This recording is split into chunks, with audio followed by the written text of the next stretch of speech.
Hello, என்ன?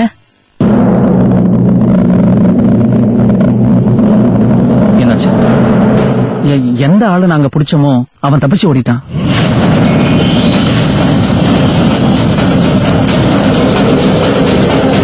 நான் உடனே போய் ஒரு நிமிஷம். நான் என்ன சொல்றேன்னு புரிஞ்சுக்கவே மாட்டியா? இந்த இன்வெஸ்டிகேஷன் இதுக்கு மேல நடக்க கூடாது, புரியுதா? பிரேம், உனக்கு ஒண்ணுமே புரிய மாட்டேது. நான் எதுவும் புரிஞ்சுக்க விரும்பல.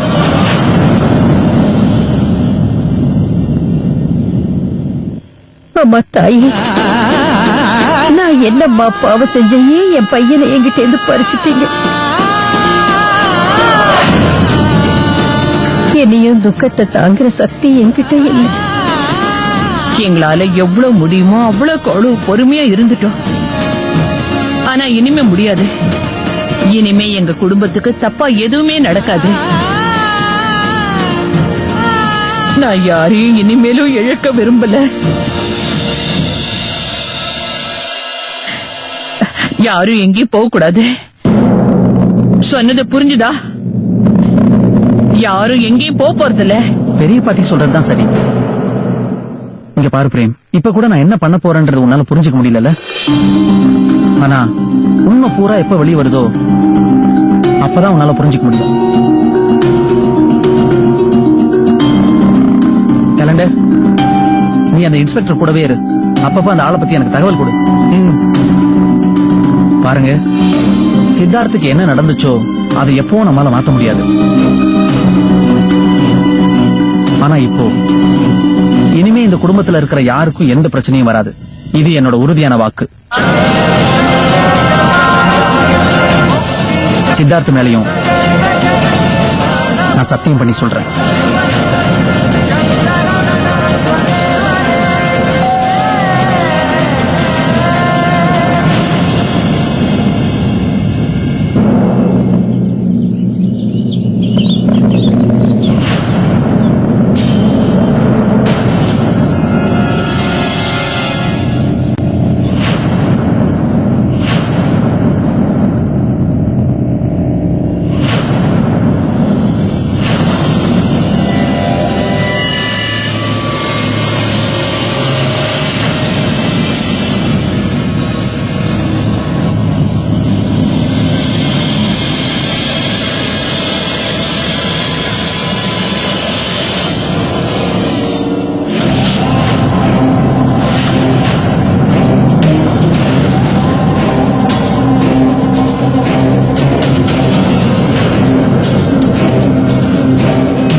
வணக்கம் ஐயா.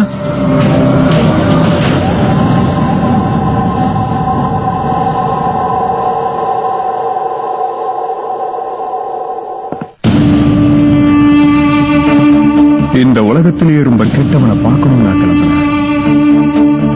அப்படி ஒரு கெட்டவங்க எவனுமே இல்லை. ரொம்ப யோசிச்சு பார்த்தா என்னை விட ஒரு கெட்டவன் இந்த உலகத்துல யாருமே இல்லை.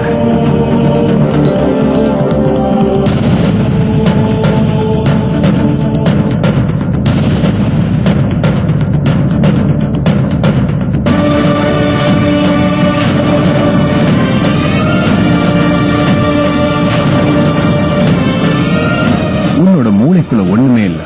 ஆனா உன்னோட முகத்தை பார்த்தா என்ன தோணுதுன்னா நீ ஏதோ சொல்ல வந்திருக்குன்னு. என்னது?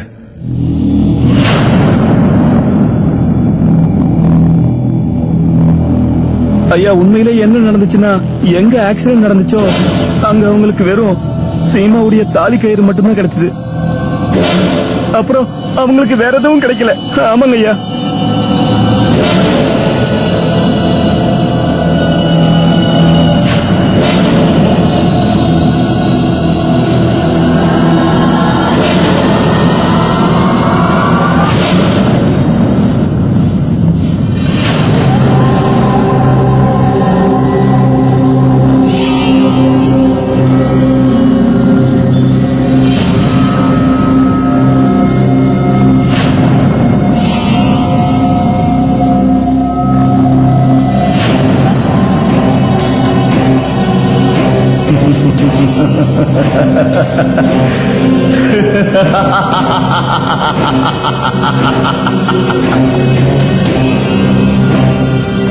ரொம்ப உயரமா பறந்தா அவ்வளவு நல்லா இருக்காது.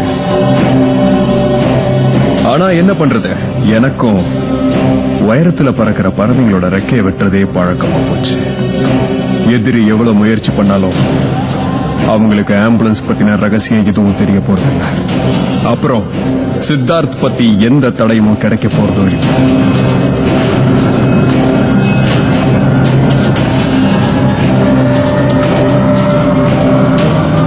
இந்த உலகங்கிற சந்தை ரொம்ப விசித்திரமானது.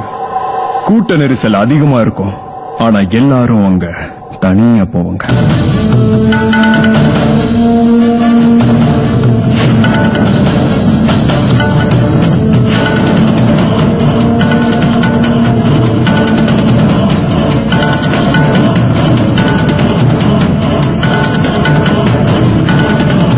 இந்த வாழ்க்கை ஒரு விடுகதம். நான் ஒரு சக்கர வியூகத்தை உருவாக்கியிருக்கேன். ஆனா அந்த சீமா தனியாலா இந்த சக்கர வியூகத்தை உடைக்கிறது கஷ்டம் மட்டும் இல்ல, முடியாத காரியம். ஆனா ஐயா, ரோகிணி பரத்வாஜுக்கு எல்லாமே தெரியுமே. உங்களுக்கு நம்பிக்கை இருக்கா அவங்க வாயை திறக்க மாட்டாங்கன்னு?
வண்டியில உட்காருங்க ரோகிணி.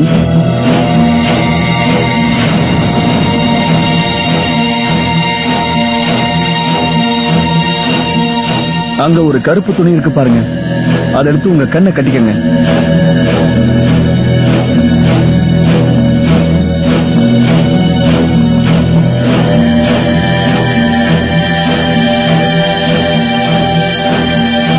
கட்டிக்கிட்டேன்.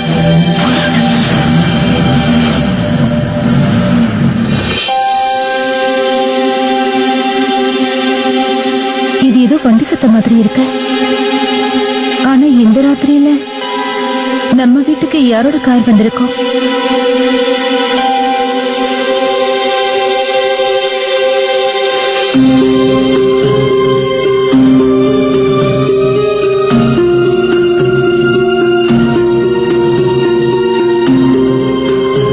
இந்த ராத்திரியில யார் வெளியே போயிருப்பாங்கன்னு தெரியலையே. இந்த சத்தத்தை கேட்டதும் எனக்கு என்ன தோணுச்சுன்னா, நம்ம வீட்டுக்கு தான் கார் வந்த மாதிரி இருந்தது. ஒருவேளை இப்படி இருக்குமோ, நம்ம வீட்டுல இருந்து யாராவது வெளியே போயிருப்பாங்களோ?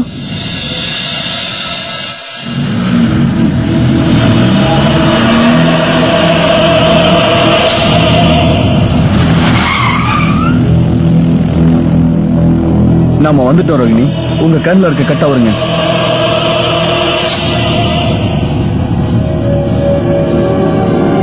பாஸ் உங்களுக்காக உள்ள காத்துக்கிட்டு இருக்காரு. இறங்குங்க.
ராத்திரியில எங்க போயிட்டு வர ரோகிணி?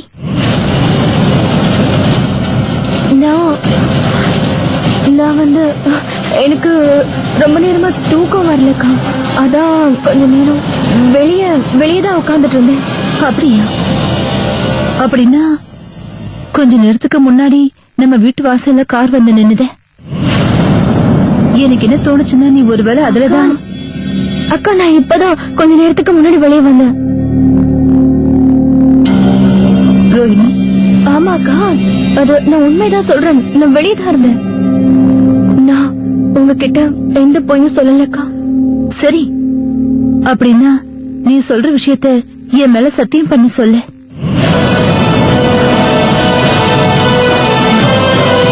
அக்கா, எவ்வளவு சின்ன விஷயத்துக்கு நீங்க என்ன உங்க மேல சத்தியம் பண்ண சொல்றீங்க? இதுல என்ன இருக்கு ரோஹிணி? என் மேல சத்தியம் பண்ணி சொல்லு, எனக்கு திருப்தியா இருக்கும்ல. ஒருவேளை நான் அக்கா மேல சத்தியம் பண்ணலன்னா அவங்களுக்கு சந்தேகம் இன்னும் அதிகமாயிடும். என்கிட்ட அதிகமா கேள்வி கேட்க ஆரம்பிச்சிடுவாங்க. அவங்களோட எந்த கேள்விக்கும் என்கிட்ட பதில் இல்ல. ஆனா அதுக்காக போய் சத்தியமும் பண்ண முடியாது. இப்போ என்ன பண்றது? என்ன யோசிக்கிற ரோகிணி?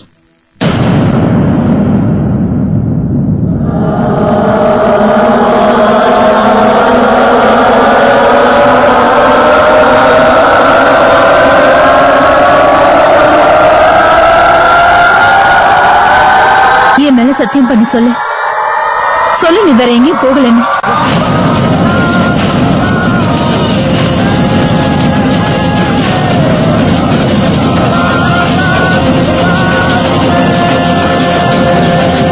அக்கா ப்ளீஸ், உங்க தங்கச்சியை தயவு செஞ்சு விட்டுருங்க.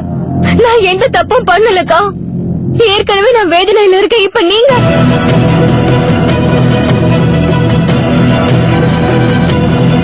ரோகிணி என் மேல சத்தியம் பண்ணல அப்படின்னா அதுக்கு அர்த்தம் அவ அந்த கார்ல எங்க வெளியே போயிட்டு வந்திருக்கா. அம்மா தாயே, யாரு கூட போனா? அதுவும் எந்த ராத்திரியில எங்க போயிருப்பா? இல்ல, நான் இந்த உண்மையை தெரிஞ்சுக்கிட்டே ஆகணும். அப்படி என்னதான் நடந்திருக்கோ? ரோகிணி எங்க எல்லார்கிட்ட இருந்து எதையும் மறைச்சிட்டு இருக்கா.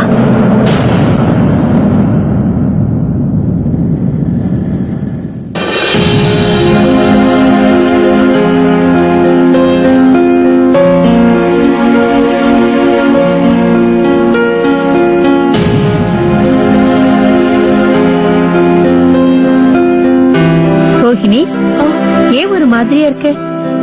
எதுவும் பிரச்சனை இல்லையே? நீ நல்லா இருக்கல்ல? ரோஹிணி, இனிமே நீ இந்த மாதிரி வீட்டு வேலையெல்லாம் செய்ய வேண்டாமா? நீ உன்னோட படிப்புல கவனத்தை செலுத்து. ரோஹிணி அண்ணி, இப்போ நீங்களும் டிஃபன் சாப்பிடுங்க. அப்புறமா மேல போய் படிக்க ஆரம்பிங்க. ரோகிணி, நான் உங்ககிட்ட ஒரு முக்கியமான விஷயம் பேசணும். சரி கேளுங்க. சொல்லுங்க. நேத்து ராத்திரி உங்களுக்கு தூக்கம் வராதப்போ நான் என்ன கேள்விப்பட்டேன்னா, நீங்க 4:30 மணிக்கு வெளியே வராண்டாவுக்கு போனீங்களாமே, கரெக்ட்?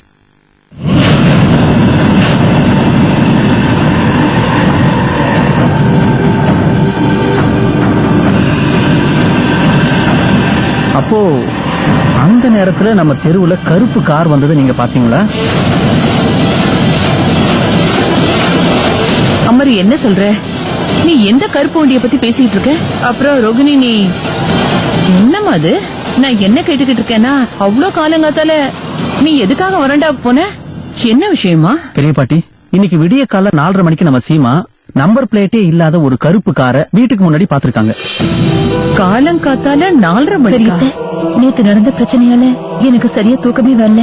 அப்ப நம்ம குழந்தையில நம்பர் பிளேட்டே இல்லாத ஒரு கருப்பு கலர் கார் வந்து நின்னுத. அதே நேரத்துல நம்ம ரோகிணியே வரண்டால இருந்து வீட்டுக்குள்ள வந்ததை நான் பார்த்தேன். அதனால எனக்கு என்ன தோணுச்சுன்னா, இவ்வளவு அந்த வண்டியை பாத்திருப்பான்னு. இல்ல ரோகிணி? நான் எதை நினைச்சு பயந்தேனோ அதான் நடந்துட்டு இருக்கு. அதே கேள்விகள், அதே விசாரணைகள். உங்களால என்னோட பிரச்சனை என்னன்னு புரிஞ்சுக்கவே முடியல. இங்க பாருங்கக்கா, நீங்க விசாரணை நடத்துறத நிறுத்தவே மாட்டேங்கிறீங்க. நான் ஏற்கனவே உங்க எல்லார்கிட்டையும் தெளிவா சொல்லிட்டேன். திரும்ப திரும்ப இந்த விசாரணை நடத்தினீங்கன்னா நான் இந்த வீட்டை விட்டு போயிடுவேன்னு சொன்னேன்ல.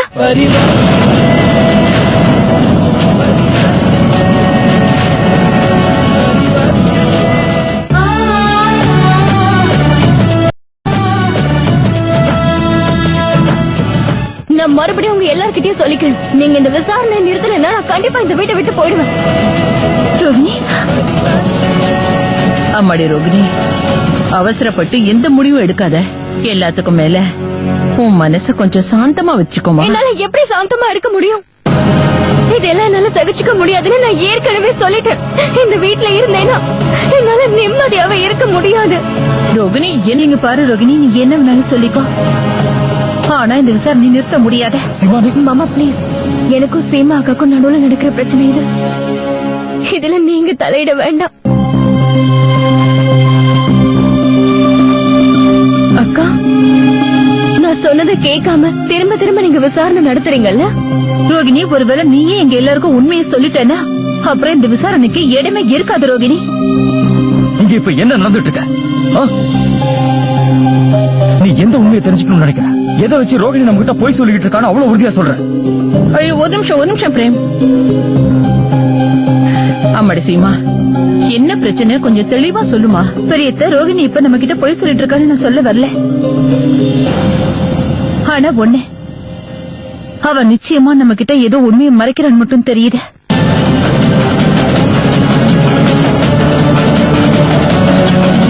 இல்ல, அக்கா சொல்றது உண்மை இல்ல. அப்படியா? அப்படின்னா நாங்க உண்மை தெரிஞ்சுக்கிறத நீ எதுக்காக தடுத்துக்கிட்டு இருக்க ரோகிணி? அக்கா, எந்த உண்மையை பத்தி நீங்க பேசிட்டு இருக்கீங்க? அதுதான் நீ எங்க யாருக்கும் தெரியக்கூடாதுன்னு நினைக்கிற உண்மை.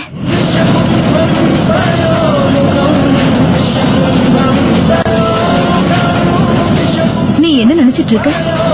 ரொம்ப பெரியவளாயிட்டியா? உன் சீமா அக்கா கிட்ட அவ்வளவு ஈஸியா உண்மையை மறைச்சிடலான்னு பாத்தியா? இல்ல ரோகிணி, நீ வேணா என்கிட்ட உண்மையை மறைச்சிடலாம், ஆனா உன் கண்கள் இருக்கு பாரு, அது எப்பவுமே என்கிட்ட உண்மைகளை மறைக்காத, உண்மையை காட்டி கொடுத்துரும்.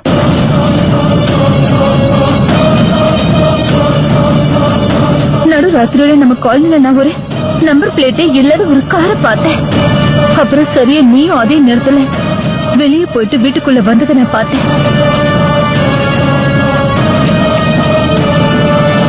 அப்ப நான் பண்ண ஒரே ஒரு தப்பு என்ன தெரியுமா? அந்த நேரத்துல தூங்காம முழிச்சிருந்த நீ வரத நான் பார்த்துட்டேன் ரோகிணி, அது மட்டும்தான்.